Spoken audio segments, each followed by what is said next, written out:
وقتها داوديال waxaan la soo gaaray xilliga aan idin soo gudbin jirnay video toddobaadka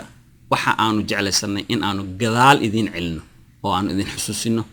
beri hore Soomaaliya sidii ahaan jirtay dad far badan oo ay kamid yihiin dhalinyarada Soomaaliyeed oo soo koray xilliga dagaalka kadib kama ay warqabaan Soomaaliya sidii ahaan jirtay marka shaqaalaha wargelin waxay go'aansadeen in aanu idin tusno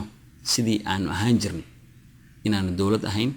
inaanu sharaf lahayn haddaba sharaf waa leenahay laakiin in aanu dawlad ahayn oo dad jira inaanu dawlad ahayn inaanu ahayn dad adduunka laga yaqaan oo loo soo dalxiis tago videogan marka waa video aan isku soo keenay videogan waa video aan isku soo dardarnay oo aan music u sameynay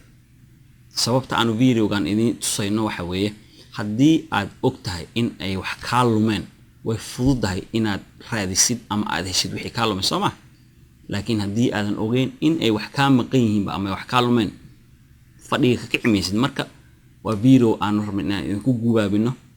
ilaahay hadduu yiraahdana Soomaaliya sidii ay ahaan jirtay si ka fiican bay noqonaysaa laakiin